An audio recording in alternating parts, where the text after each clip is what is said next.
Now the student, this is the third question of lesson. The three phases of the author's relationship with his grandmother before he left the country to study abroad. पढ़ाई के लिए जब author अपना देश छोड़कर विदेश जाने वाले थे तो उन ऑथर के बीच में और उनकी दादी जी के जो रिलेशनशिप थी उनके बीच में जो पहलू थे उनका वर्णन हमको थ्री फेसेस में इस क्वेश्चन में करना है. Okay, now look the answer. The author views were quite revolting since he has seen his grandmother with wrinkled face to 20 years. पिछले 20 सालों से वो जब से अपनी दादी को जैसा देख रहे हैं आज भी वो अपनी दादी को वैसे ही पा रहे हैं, झुर्रियों से भरा हुआ चेहरा, और इस कारण उनके विचार जो हैं, उनकी व्यूज जो हैं वो बहुत ही ज़्यादा उद्वेलित होते रहते हैं, वो समझ नहीं पाते हैं क्या. एंड ही डिडंट बिलीव, वो बिलीव नहीं कर पाते. What that are she had been young, कि वो कभी यंग रही होंगी, प्रिटी रही होंगी, and had given a husband, और उनकी कोई पति भी एक रहे होंगे. Through the children had been seeing here grandfather's portrait hung on the drawing room wall. और वहाँ जो आसपास बच्चे हैं वो भी और ऑथर भी बचपन से ही देख रहे हैं कि वहाँ ड्राइंग रूम में एक पोर्ट्रेट टंगा हुआ है ग्रैंडफादर का. ओके, दीवार पर. According to the author she had always been short, fat and slightly bent. She had been regularly telling the beads of her rosary. The authors could not believe her that she ever was a child and played games. Author के according क्या है कि वो हमेशा से ही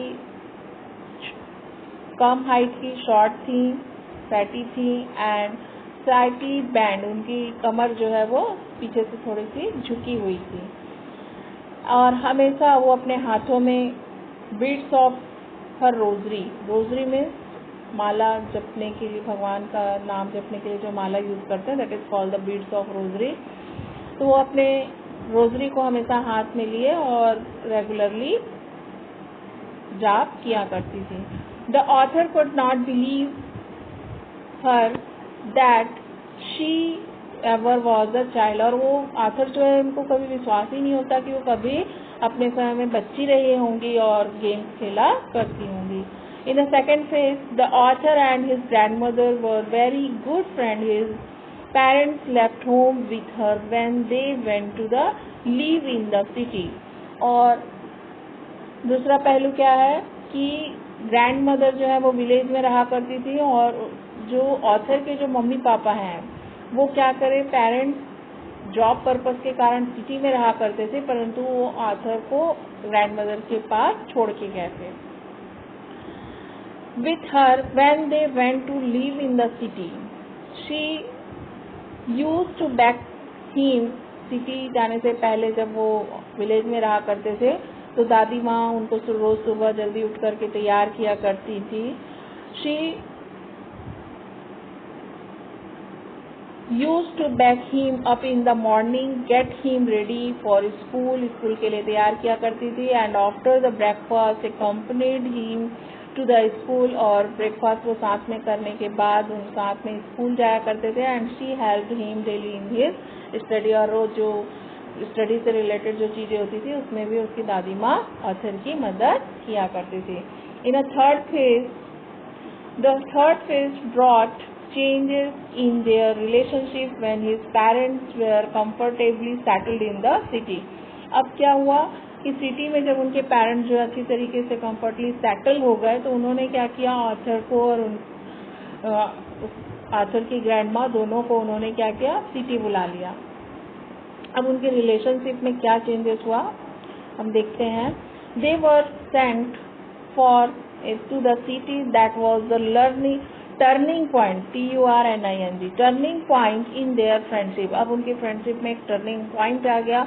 although they were living in the same room, एक ही room में वो रहा करते थे। His grand mother no longer accompanied into school, एक ही रूम में रहा करते थे, परंतु अब वो एक दूसरे से ज़्यादा बातचीत नहीं किया करते थे, ज़्यादा समय तक एक दूसरे के साथ नहीं रहा करते थे। He used to go to English medium school by school bus. Now she couldn't help him in his subject. और अब दादी जी जो है वो उसकी पढ़ाई में, ऑथर की पढ़ाई में उसकी कोई मदद नहीं कर पाया करती थी। और जो ऑथर हैं वो अब क्या करते थे, इंग्लिश मीडियम स्कूल में स्कूल बस जो आती थी उसमें जाया करते थे, जबकि विलेज में दादी जी के साथ जाया करते थे, उनके साथ बैठकर पढ़ा भी करते थे। She was disturbed to know that there was no teaching about God and scriptures। और जब ऑथर स्कूल से आकर के दादी माँ को ये बताया करते थे कि हमारे स्कूल में जो है साइंस से रिलेटेड चीज़ें पढ़ाई जाती हैं, और उनको जब दादी जी को ये पता चलता था कि गॉड से रिलेटेड या स्क्रिप्चर जो धार्मिक ग्रंथ है उनके बारे में स्कूल में नहीं पढ़ाया जाता, तो वो बहुत ज़्यादा सीरियस हो जाया करती थी। When the author was taught the music, और जब उन्होंने सुना कि ऑथर जो है उनको स्कूल में म्यूज़िक सिखाया जाता है, तो चूँकि वो इस म्यूज़िक को बुरा मानती थी, वो मानती थी कि ये सब जो है वो जो लोअर कैटेगरी के लोग होते हैं उनको ये सब, या बैगर्स जो होते हैं उनको ये सब सीखना चाहिए। And school the grand mother become very sad, और यह सब जानकर वो बहुत ही ज़्यादा दुखी हो जाया करती थी। She rarely talked to him after that, और इसके बाद शायद ही दादी जी ने कभी ऑथर से अच्छे से बात की हो, या बहुत कम बात किया करती थी। Okay, so this is the third answer completed. Now look the fourth question. 3 ways in which the author's grandmother spent her days after he grew up. Fourth question, जब ऑथर जो है वो बड़े हो गए और उनकी दादी माँ जो है उस समय उनका समय किस तरीके से व्यतीत होता, क्योंकि जब ऑथर बड़े हो गए, कॉलेज चले गए, उनके रूम भी सेपरेट हो गए, तो उनके बीच का जो रिलेशनशिप था ग्रैंड माँ और ऑथर के बीच का, वो धीरे धीरे जो फ्रेंडशिप थी वो धीरे धीरे कम होने लगी थी। तो उस समय दादी जी अपना समय जो है किस तरीके से स्पेंड किया करती थी, हम उसके बारे में यहाँ देखेंगे आंसर में। When the author went to university, he was given a room of his own। उनको अलग से एक रूम दे दिया गया था जब वो बड़े हो गए, कॉलेज जाने लगे। Now the common link of friendship was snapped, और इस कारण से जो उन दोनों के बीच जो एक रिलेशनशिप था, एक जुड़ाव था ग्रैंडमा ऑथर के बीच, वो भी धीरे धीरे खत्म होने लगा था। And now she spend her days on the spinning wheels, वो चरखा चला करके अपना समय व्यतीत करती थी। She rarely left it talk to anyone, और अब वो ज़्यादा किसी से, मुश्किल से ही कभी कभी किसी से बात किया करती थी। एंड हमेशा अपने चरखे पर बैठ जाती थी और बैठकर चरखा चलाती थी, और क्या करती थी, भगवान के प्रार्थना किया करती थी या गीत गाती थी। She released only in the afternoon to feed the sparrows, दोपहर के समय जिस समय वो क्या करती थी, चिड़ियों को दाना खिलाती थी, वही समय उनके लिए आरामदायक होता था, उस समय वो खाली होती थी। And while she sat in the veranda breaking the bread into little crumbs, hundreds of sparrows collected round her, creating a veritable bedlam and chirping।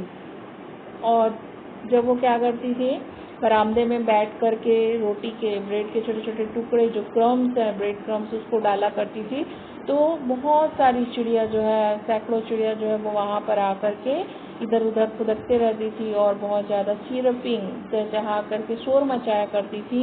Even some sparrows came and perched on her leg, उनके पैरों में चोंच मारा करती थी। and others came and sat on her shoulders, कुछ चिड़िया जो है उनके शोल्डर पर बैठ जाया करती थी। some even sat on her head, और कुछ तो चिड़िया लोग उनके सिर पर भी बैठ जाया करती थी। but she never should them away, परंतु वो उनको भगाया नहीं करती थी, भगाती नहीं थी। And this use to the happiest half hour of the day for her, और इस तरीके यह जो आधा घंटे का समय उनके लिए होता था दिन का, वो बहुत ही हैप्पीएस्ट टाइम होता था ग्रैंडमा का। Okay, now this answer will be complete.